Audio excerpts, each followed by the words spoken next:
A human doesn't just get lost in pack territory. Not this deep. Not past the trees that don't let outsiders leave with their secrets. They found me half frozen against a boulder and didn't come closer. They watched like I was something dangerous, something precious, something that didn't belong. I should have run the moment I realized what they were. But then Dain looked at me, like he'd been waiting his whole life to find me. And the forest, it didn't feel like a place anymore. It felt like a threshold. I'm still breathing when they find me. That's the first surprise. The second is that they don't move closer. They just stand there, 6 of them, forming a loose crescent along the tree line, watching, waiting for something I don't understand. My ankle screams when I try to shift my weight. I've been sitting against this boulder for 3 hours, maybe 4. Long enough that the cold has worked its way through my jeans, through skin, into bone. Long enough that I stopped checking my phone. No signal this deep. No signal for miles. I'd been following the trail markers. I had. But the fog came in low and thick, and somewhere between the ridge and the valley floor, the world rearranged itself. One moment I could see the painted blazes on the trees, bright orange against dark bark. The next, everything was gray. Formless, the trail simply vanished beneath my feet. I'd tried to backtrack, tried to find my way by memory, but the fog distorted everything. Sounds came from the wrong directions. Trees appeared where they shouldn't be. And then my foot caught on a root I never saw, and I went down hard. The snap of my ankle twisting echoed in the silence. That was hours ago. Now there's only forest. Only stone. Only them. The one in front is taller than the others. Broader. He wears a dark thermal shirt that pulls tight across his shoulders, the fabric straining against muscle with every breath. His jaw looks carved from something harder than bone, all sharp angles and stubborn lines. His eyes are pale, gray, maybe green. It's hard to tell in the dying light. And they haven't left my face since he stepped into the clearing. I should be terrified. I am terrified. But there's something else underneath it. Something that makes me sit up straighter, even though my ankle throbs in protest. Something that makes me meet his gaze instead of looking away. I'm lost, I say. My voice comes out steadier than I expected. I didn't mean to. I was following the trail. The fog came in and I couldn't see, and I hurt my ankle, and I'm babbling. I force myself to stop. No one responds. The tall one tilts his head. Just slightly. Like he's listening to something I can't hear. Like there's a conversation happening that I'm not part of. One of the others, a woman with black hair pulled back in a severe knot, steps forward. She moves with the kind of fluidity that makes my own body feel clumsy and slow. Each step deliberate, purposeful, like she's never made an awkward movement in her life. She looks at the tall one, not at me, and says something too quiet for me to catch. He shakes his head once. She stops moving, just like that, mid-step, like he pulled her strings. The silence stretches. I count my breaths. 10, 15, 20. My hands are shaking, so I press them flat against the stone beneath me. The rough surface grounds me, keeps me present. Can you stand? His voice is low, rough around the edges like he doesn't use it often, like words are foreign in his mouth. I don't know, I say honestly. I think I twisted something, maybe broke it. I'm not sure. He doesn't offer to help, doesn't come closer, just keeps watching me with that unreadable expression, like I'm a puzzle he's trying to solve without touching the pieces. The others shift behind him, restless, waiting. Finally, he gestures to the woman. Get her up. It's not a request. She moves toward me with careful, measured steps. When she reaches down, her hands are surprisingly gentle. She slides one arm under mine, bracing me as I struggle to my feet. Pain lances through my ankle the moment I put weight on it. White hot. Immediate. I hiss through my teeth, leaning heavily against her. She doesn't complain, doesn't grunt under my weight, just adjusts her stance and takes it. "It's swollen," the woman says, still not looking at me, still directing everything toward him. "Can she walk?" "Not far." He considers this. His eyes track over me, my face, my ankle, my trembling hands, assessing, calculating. Then he turns and starts walking back into the trees. The woman shifts her grip, pulling my arm across her shoulders. "Come on." "Where are we going?" She doesn't answer. The others fall into formation around us, 2 ahead, 3 behind. I try to track them all, but they move too quietly, disappearing and reappearing between the trees like they're part of the forest itself. Like they know exactly where to step to avoid every twig, every dry leaf. My ankle throbs with every step. Each one sends a fresh spike of pain up my leg. I'm slowing us down. I can feel it in the tension of the woman's shoulders, in the way the others keep glancing back. But no one complains. No one speaks. We walk for what feels like an hour, maybe less. Time moves strangely in the forest, especially in pain. The terrain shifts from steep to level, from dense undergrowth to a wide clearing ringed by massive pines. And in the center, it's not a cabin, it's bigger than that.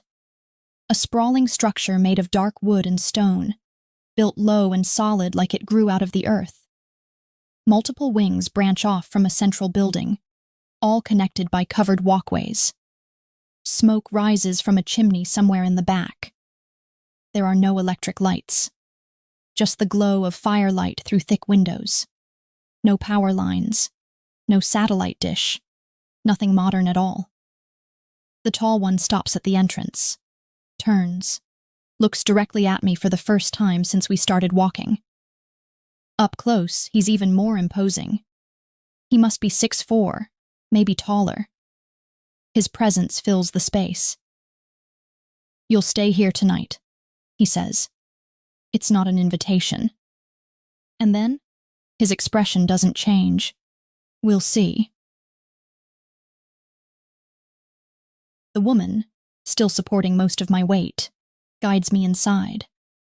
The others peel away, disappearing into various doorways. The interior is warm, dimly lit. Everything wood and stone and rough-hewn furniture that looks handmade. We move down a long hallway. My good foot scrapes against the floor. My breathing is labored. She stops at a door near the end, opens it. "This is yours, for tonight." She helps me inside, and I collapse onto the bed immediately. My ankle is screaming now, swollen to nearly twice its normal size. The room they give me is small, sparse. A bed with rough blankets that smell like cedar and smoke. A single chair by the window. A small table. A basin and pitcher for water. The window looks out over the forest, thick with shadows now that night has fallen. The woman lingers in the doorway. "I'm Mara," she says finally, like she's handing over something she doesn't want me to keep. "I'm Sarah." She nods, doesn't offer anything else, doesn't ask questions. A few minutes later, she returns with water and something wrapped in cloth. Bread, dense and dark. Cheese that tastes sharp and earthy. An apple, slightly wrinkled but sweet. I eat because my body demands it. Because I don't know when I'll get more. Because the animal part of my brain understands that I need fuel, need strength, need to survive. When she comes back for the plate, she hesitates in the doorway. "You should sleep," she says. "We rise early." "We?" Her eyes flick to mine. Brown, deep, unreadable. Everyone? Am I stop. Rephrase. Am I supposed to do something? She studies me for a long moment.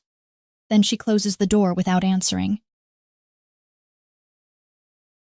I lie down on the bed, fully clothed, and stare at the ceiling. The wood beams are thick, hand-hewn. I can see the marks where tools shaped them. Gouges and grooves that speak of labor, of hands working slowly and deliberately. Outside, I hear movement. Footsteps. Low voices that rise and fall like a language I almost recognize. Not quite words, more like sounds that carry meaning without translation. I should be planning my escape. I should be terrified. Instead, I'm exhausted. My body is shutting down, demanding rest whether I want it or not. I don't sleep, but I listen. And sometime in the deep part of night, I hear it. A sound I can't place. Long, mournful, wild. It rises and falls, echoing through the forest, threading through the trees like something alive. My breath catches. It sounds almost like, no, that's impossible. I squeeze my eyes shut. Tell myself I'm imagining things. Tell myself it's just the wind, just animals, just fear making shapes out of nothing. The sound comes again. Closer this time, lower, richer. It vibrates in my chest in a way sound shouldn't. I pull the blankets tighter around myself, heart hammering, trying not to think, trying not to listen, trying not to wonder. Eventually, exhaustion drags me under, not into sleep, but into something close enough that the world softens at the edges. Someone wakes me before dawn. Not Mara. A younger woman with copper hair and freckles scattered across her cheeks, like someone flicked a paintbrush at her face. She doesn't knock. Just opens the door and stands there, holding a bundle of fabric. "These might fit," she says. She has an accent I can't place, soft around the consonants, musical. I sit up slowly. My ankle is still swollen, but the pain has dulled to a manageable ache. Still there, still present, but survivable. "Thank you." She sets the clothes on the chair, jeans, a thermal shirt, thick socks, everything worn but clean. "Breakfast is in 10 minutes. She pauses at the door. "Don't be late." "Where?" "Follow the hall. You'll hear us." She's gone before I can ask anything else. I change quickly, fumbling with the unfamiliar clothes. The jeans are loose at the waist but pull tight across my hips and thighs. I've always been curvier than average. My body soft in places where these people seem carved from muscle and sinew. The thermal shirt fits better, though it clings to my chest and the curve of my waist in ways that make me self-conscious. I've never been small, never been delicate. My body is all curves and softness, and I've made peace with that over the years. But here, surrounded by people who move like predators, I feel more human than I ever have, more aware, more visible. I braid my hair back with shaking fingers, trying to look like I belong. I don't. But I follow the hall anyway. The hall opens into a wide common room. High ceilings with exposed beams stretch overhead. Dark wood crossing dark wood like ribs. A massive stone fireplace dominates one wall, big enough to stand in. Long wooden tables are arranged in a wide U-shape, benches lining either side. And people. So many people. More than I expected. 30, maybe 40. All ages. Children darting between the tables. Older folks seated closer to the fire. Everyone in between. They're already seated. Already eating. The sound of conversation dips when I enter. Not silence, just quieter, more careful. Eyes track my movement. Mara catches my eye and gestures to an empty spot at the far end of one table. I make my way over, trying not to limp, trying not to draw more attention than I already have. Every step feels watched, measured. The woman beside me shifts slightly, making room. She's older, with silver threading through her dark hair. Deep lines around her eyes that speak of years spent squinting into sun and wind. She hands me a plate without looking at me. "Eat," she says simply. I do. The food is simple. Eggs scrambled with herbs I don't recognize. Some kind of grain porridge, thick and filling. Sliced apples. Fresh bread with butter that tastes like it was made yesterday. But it's good. Real. I didn't realize how hungry I was until I started eating. Across the room, near the head of the center table, I see him. The tall one from yesterday. He's watching me again. Not staring. Just aware. Like he's tracking my movements without really focusing on them. Like some part of him always knows where I am. Our eyes meet. He doesn't look away. Neither do I.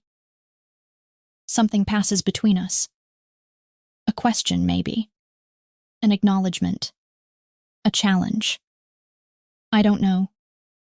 Then the woman beside him, young, beautiful in a sharp-edged way, says something, and his attention shifts.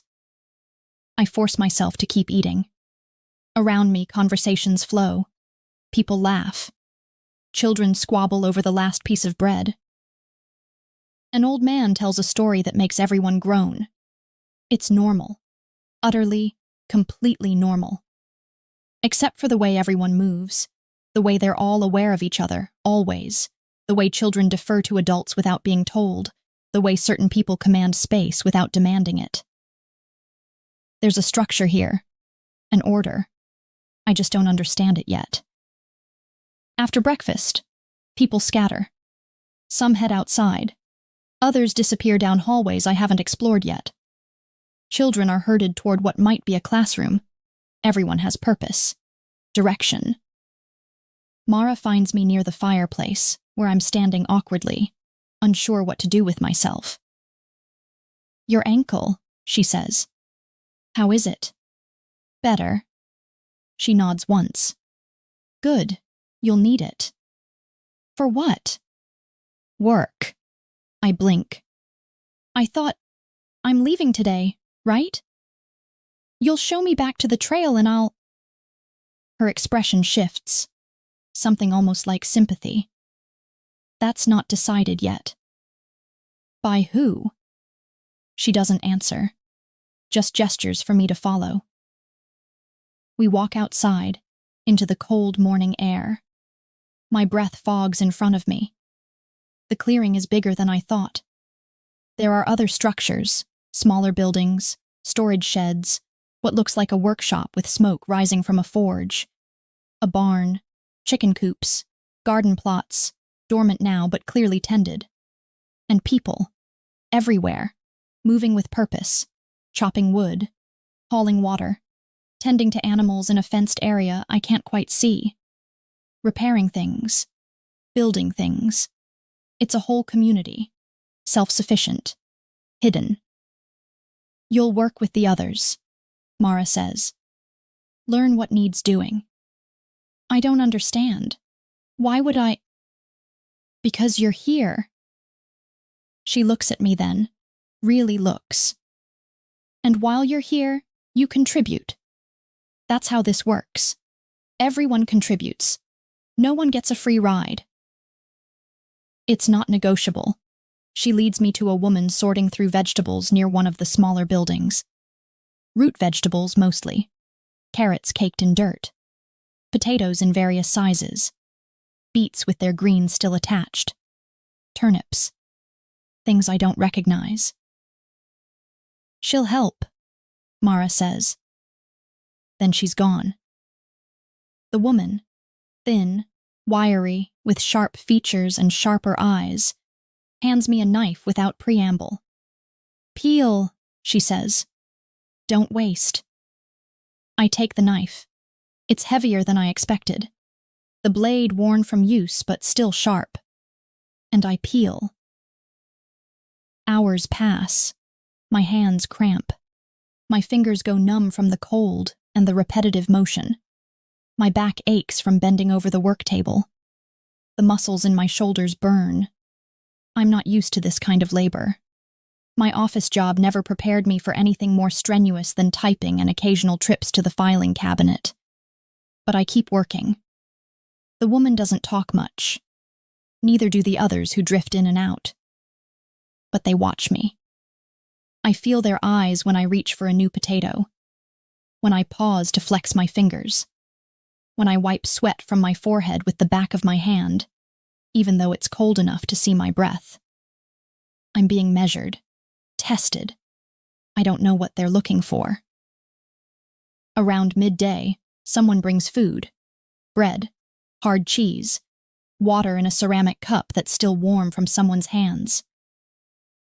I eat standing up, my hands still dirty from the vegetables. No one talks to me, but no one is hostile either. When I finish, the woman nods toward a basket. "Take those to the main house, kitchen entrance, around back." I lift the basket. It's heavy, full of the vegetables we've cleaned and sorted. I settle it against my hip, the weight pulling at my lower back. My ankle twinges, but holds. I make my way back across the clearing, hyper-aware of every pair of eyes that tracks my movement. The sun is higher now, warming the air slightly. I'm sweating by the time I reach the main house. The kitchen entrance is exactly where she said. I push through the door with my hip. Inside, it's warm, humid. Steam rises from large pots on a massive stove. A woman I haven't met is stirring something that smells like herbs and meat. She's older, round, flour dusting her apron and streaking her dark hair. She glances at me, nods at a counter. I set the basket down, relief flooding through my arms. "You're the lost one," she says, not a question. "I guess so." She goes back to stirring. "Mara has you peeling vegetables." "Yes." "Good. Means you can follow directions. Means you're willing to work." She looks at me again. "You'll find your way." I don't know what that means. I turn to leave and freeze in the doorway. He's there. The tall one, standing just outside, arms crossed, leaning against the exterior wall like he's been waiting, like he knew exactly when I'd emerge. "You're slower than I expected," he says. My face heats. "Sorry, I'm not used to this kind of work." I can tell. The words should sting, but his tone isn't cruel, just observational.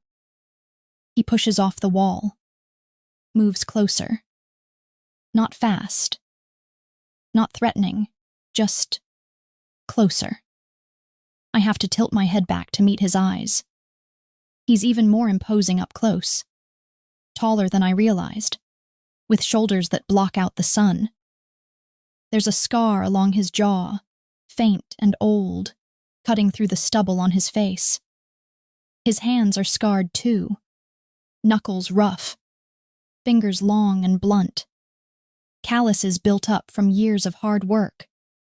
He smells like pine and smoke and something else. Something wild I can't name. Something that makes the hair on the back of my neck stand up. "You're limping less," he says. "It's better. Still hurts, but better." "Good." Silence. He doesn't move. Doesn't explain. Just stands there, taking up space. Making the world feel smaller. Making me feel small and large at the same time. Small in his shadow. Large in his attention. Why am I still here? The question comes out before I can stop it. His eyes narrow slightly. You want to leave? I want to understand what's happening. Why you brought me here instead of just... I stop. Instead of whatever the alternative was. The alternative was leaving you in the forest, he says. To die of exposure or predators, whichever came first. The bluntness shocks me. So this is mercy? This is practical. He tilts his head. You want to leave? I want to understand. Then watch. Listen. Learn. Learn what? His mouth curves. Not quite a smile. More like the shadow of one. How things work. That's not an answer. It's the only one you're getting, for now. Frustration flares in my chest. I have a life. People who are probably looking for me. A job. An apartment. I can't just... You can't leave yet, he says. Your ankle won't make it. You'd be lost again within an hour. He pauses. Give it a week. Let yourself heal. Learn enough to get yourself out safely. Then you can go. It's reasonable. More than reasonable. So why does it feel like a trap? He turns and walks away, moving with that same predatory grace as the others. I watch him go, my heart beating too fast for someone who's just been dismissed. Days blur together. I work, I eat, I sleep. No one tells me I can leave. No one tells me I can't. I learn the rhythms of this place. The early mornings, when the air is still cold and the world feels clean. When frost glitters on the grass and my breath comes out in white clouds. The communal meals, where people eat quickly and efficiently. Conversations happening in low murmurs. The way people move around each other with an awareness that feels choreographed. Like they're all listening to music I can't hear. I learn names, faces. Mara, stern but fair. She runs the household with quiet efficiency. Lena, the copper-haired woman who brought me clothes that first morning. She's young, maybe early 20s, with a quick smile and quicker hands. Sable, the older woman from breakfast who rarely speaks but notices everything. She carves things by the fire in the evenings. Animals, mostly. Wolves, birds, bears. The detail is extraordinary. Iris, the sharp-eyed vegetable sorter who's teaching me which plants grow where. Which ones store longest. Which ones need special preparation. And him. His name is Cade. I hear it whispered, spoken in low tones, never directly to me, but I hear it enough to know. Cade. And I watch. He's always there, in the background, watching, observing. Sometimes when I'm working, I'll look up and find him across the clearing, standing at the edge of the trees, or in the doorway of one of the outbuildings. Once I catch him on the roof of the main house, repairing something I can't see. His shirt discarded in the afternoon heat. His back is a landscape of muscle and old scars. Long ones, short ones, some that look like they should have killed him. I look away quickly, my face burning. He never waves, never acknowledges me directly. But he's there, always there. And I notice. I notice the way people defer to him. Not obviously. Not like he's ordering them around. But when he speaks, people listen. When he makes a suggestion, people follow it. When he walks into a room, the energy shifts. He's important here. Second, someone says once. I don't understand what that means. Not yet. But I'm starting to. On the 5th day, I make a mistake.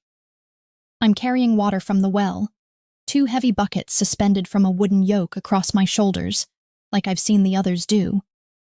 When I stumble, my ankle gives out. Just for a second. But it's enough. Water sloshes everywhere, down my sleeves, across my chest, soaking my clothes. One bucket tips too far and crashes to the ground, rolling away across the dirt. I stand there, dripping and mortified. The clearing goes quiet. I can feel eyes on me, from every direction, measuring, assessing. Lena is at my side immediately. "Are you hurt?" "No," I swallow. "Just clumsy." She crouches, glancing at my ankle. "It's still weak." "I wasn't paying attention," I say quickly. "I'm sorry. I wasted the water and—" "Sarah." She grips my wrist gently. "Stop." She retrieves the fallen bucket and rights it with practiced ease. "It happens," she says. "You're still learning." She helps me refill the buckets without another word. Her silence isn't judgmental. It's kind. When I finally deliver the water, only half of what I started with, I brace myself for anger, for reprimand, for consequences.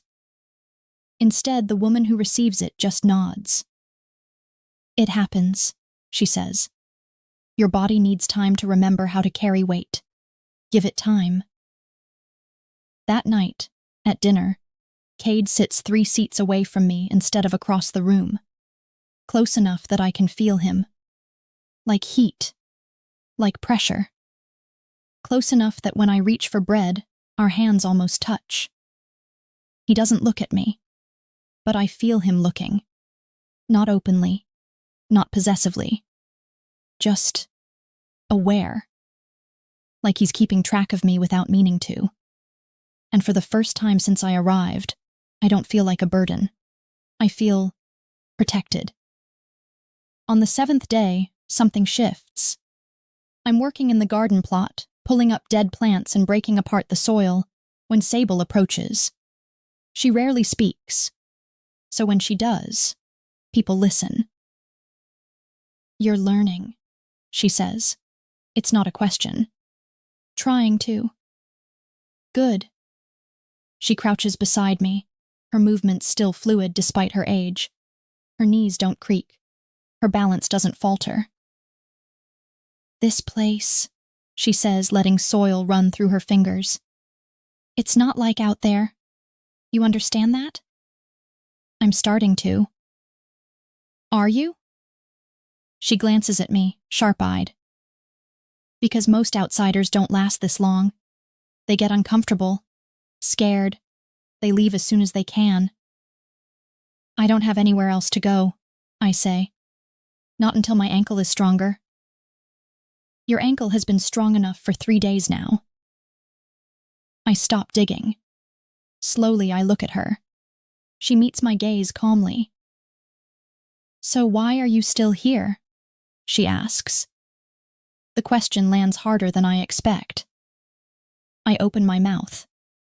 Close it. There are too many answers, and none of them make sense. "I don't know," I admit finally. Something softens in her expression. She smiles. It transforms her face, makes her look younger. "That's the most honest thing anyone said in weeks," she says. "Come on, there's something you should see."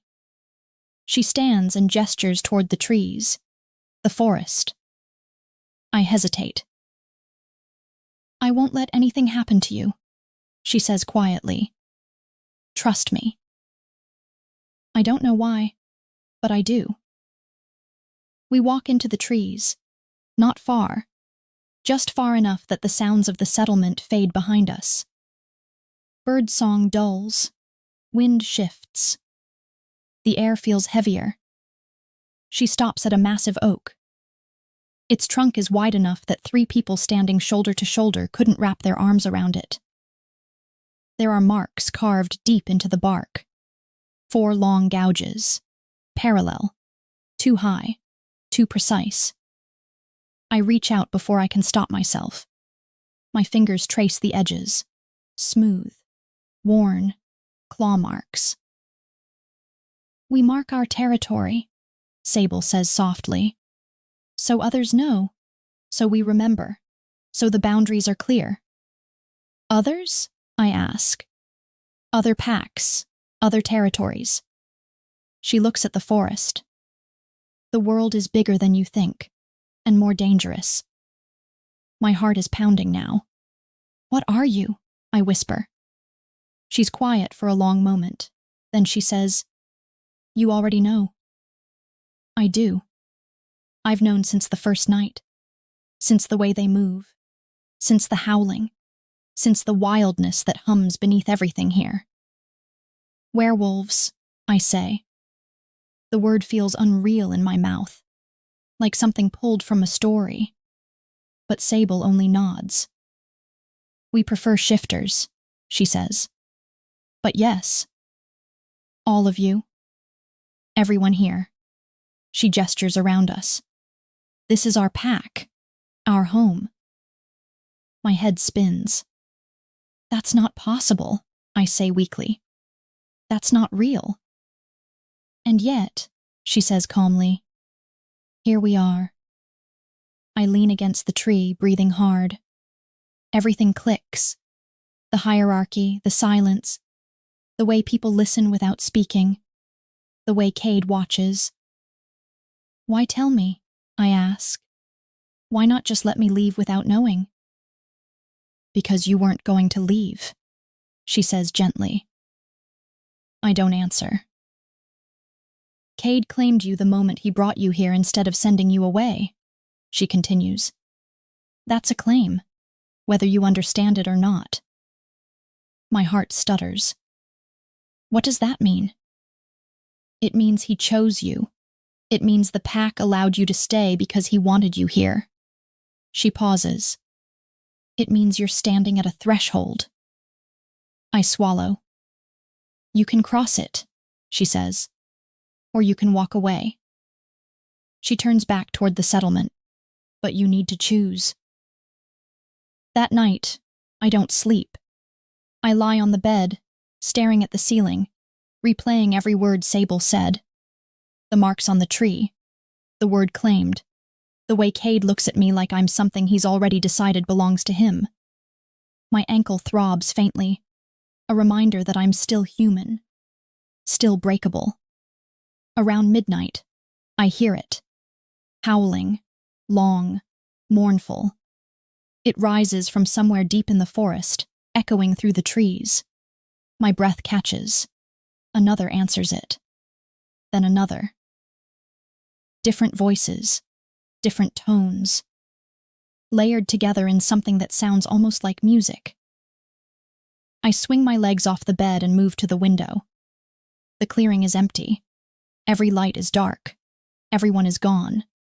The howling grows louder, closer, surrounding the settlement without touching it. And then I see him. Cade. Standing at the edge of the clearing. Shirtless.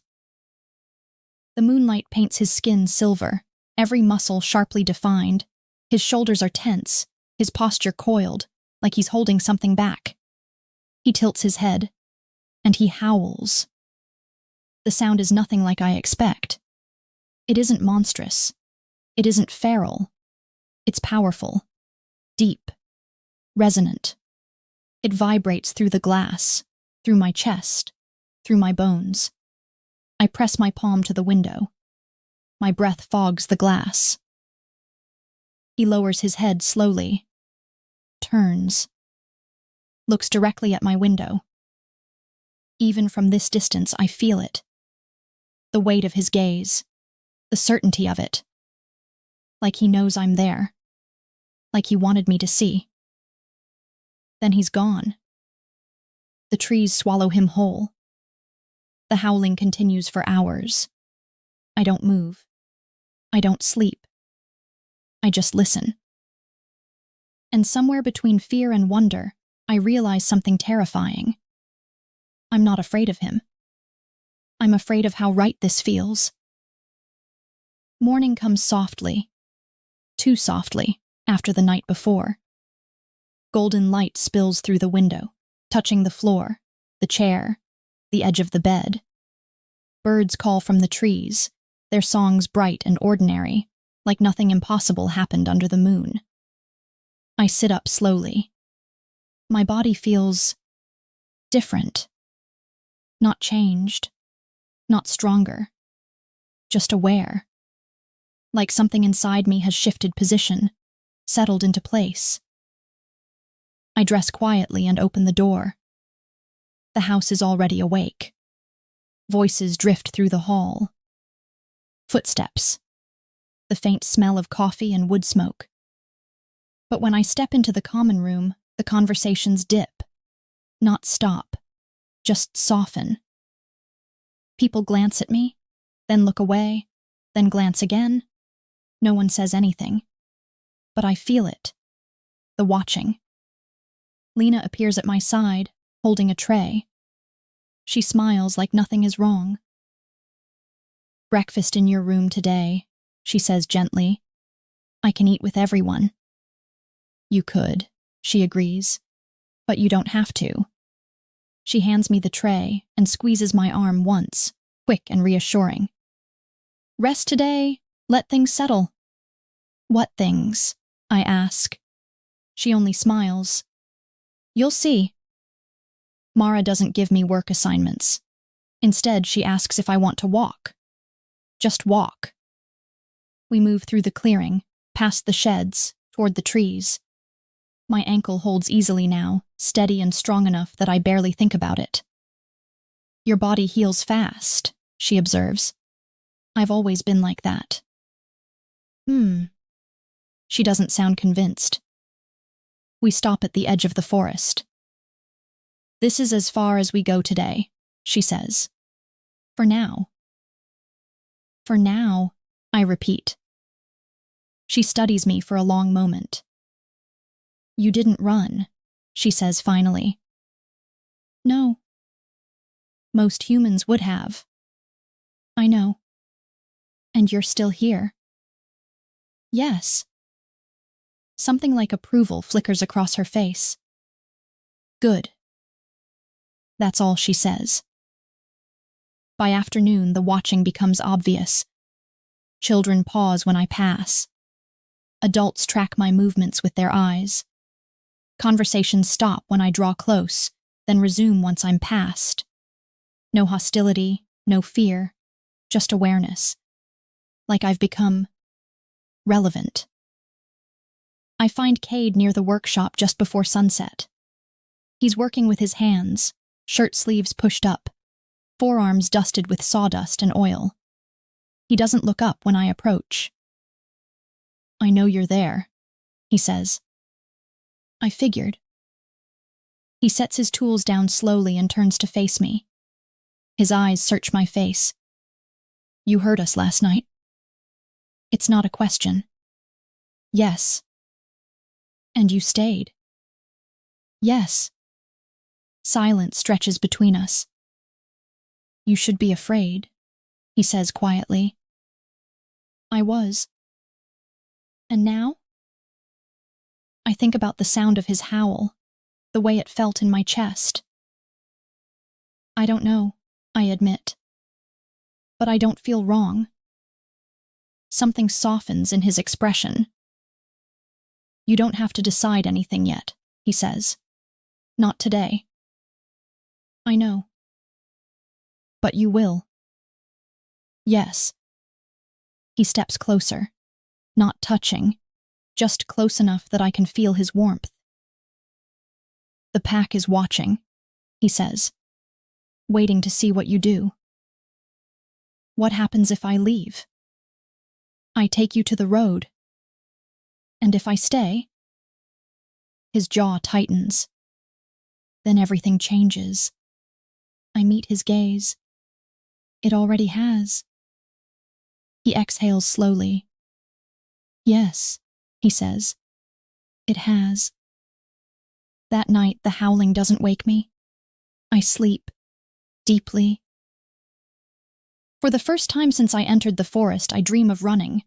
Not away, but toward something. Toward him. The tension doesn't arrive all at once. It seeps in. A look held a second too long. A pause in conversation when I enter a room. the way people adjust their positions subtly, creating space around me without meaning to. I feel it everywhere. Expectation. By the third day after the claiming, I realize something else too. I'm not just being watched. I'm being evaluated. Not as a threat.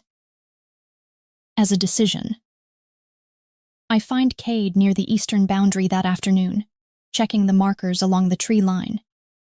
He moves with easy confidence, touching bark here, adjusting stones there, like the land itself responds to him. He isn't alone. A woman stands with him, tall, lean, dark-haired. She's beautiful in a sharp, controlled way, all clean lines and precise movements. Her posture is perfect, her gaze steady. She's standing too close, not touching him, but close enough that the space between them feels intentional. They're talking quietly when I approach. Her voice drops even lower when she notices me. Cade turns. His eyes find mine instantly. "Sarah," he says, just my name. But there's something in the way he says it that makes my chest tighten. The woman follows his gaze and looks at me openly, not hostile, assessing. "You didn't say she was human," she says to him. "I didn't think it mattered," Cade replies evenly. Her eyes flick back to me. "It does." I swallow.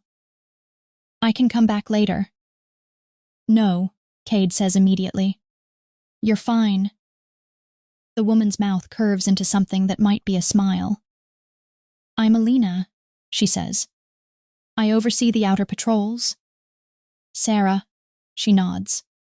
"You've made quite an impression." "I didn't mean to." "No one ever does." She turns back to Cade. "The northern markers are holding, but the western edge—" "I'll handle it," he says. A beat. She hesitates, then steps back. "Of course," she says smoothly. She doesn't look at me again as she leaves, but I feel it anyway. Something sharp, something unresolved. When she's gone, I let out a breath I didn't realize I'd been holding. "Is she—" I stop myself. "Never mind." Cade watches me carefully. "Ask." "Is she important to you?" The question feels small, embarrassing, but he answers without hesitation. "She was, once." My stomach dips. "And now?" "Now she's part of the pack," he says. "Nothing more." I nod. Tell myself that should be enough.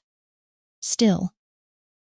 When we walk back together, his hand finds mine. Not possessive, not defensive, just certain. And somehow, that settles me more than anything else could have. That evening, the pack gathers closer than usual. Dinner stretches long. Laughter comes easier. Stories are told louder. But underneath it all, there's an edge. The Alpha watches Cade carefully. So does Alina. So do others I don't know well enough yet to read. I sit beside Cade, his thigh solid against mine, grounding. No one questions it. No one challenges it. But the silence around it speaks volumes. Later, as the fire burns low, Sable settles beside me.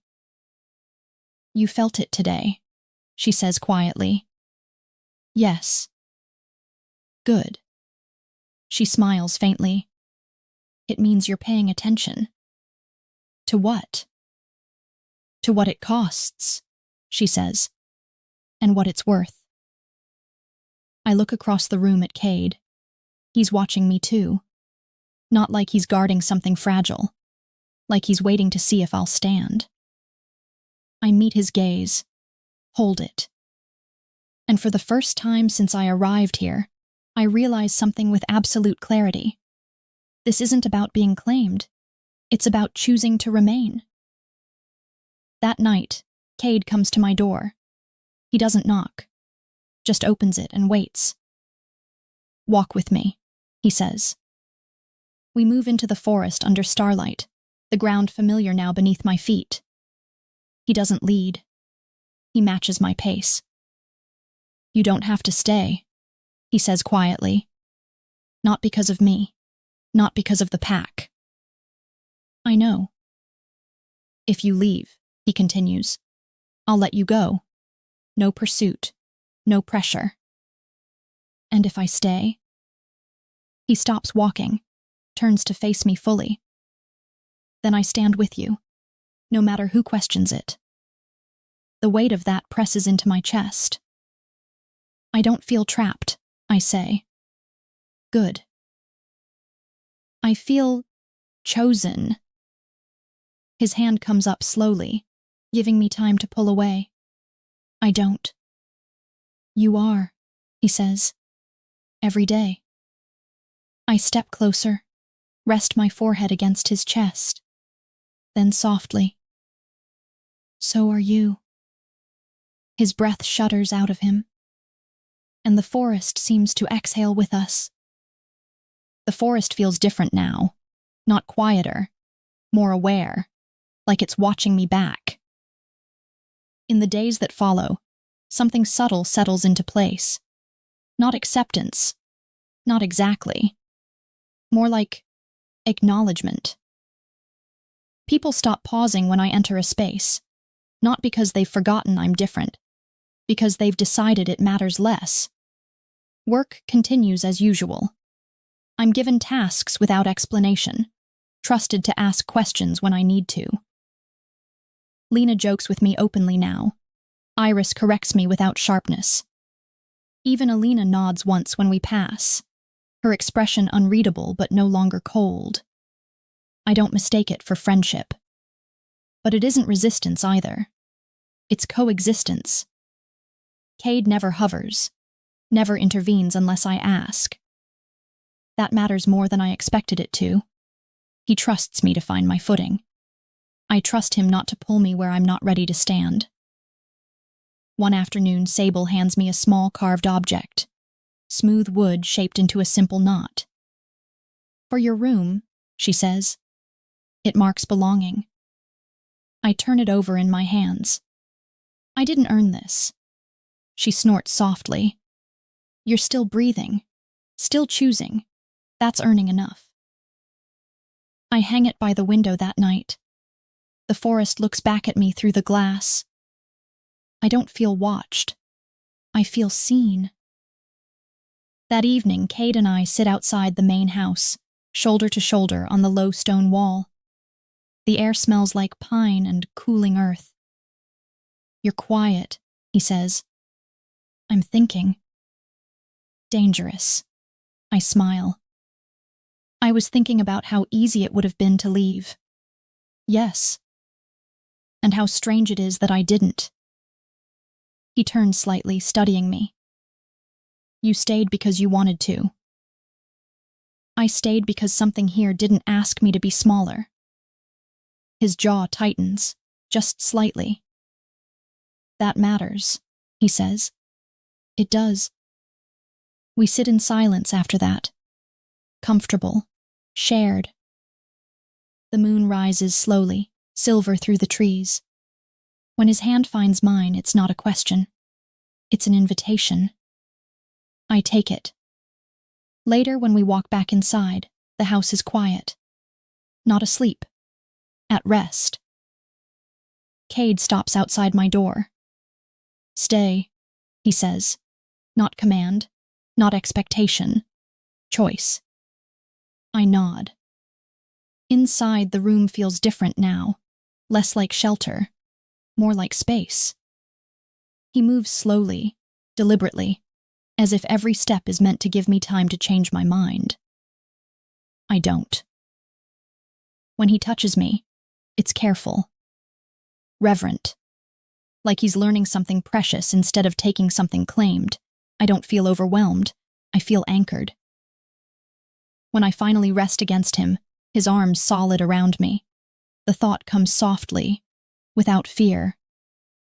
This is where I am meant to be tonight. And tomorrow, I will choose again. Morning comes quietly, not with urgency, with inevitability. Light filters through the trees and spills across the floor in pale bands. The house wakes the way a forest does, gradually.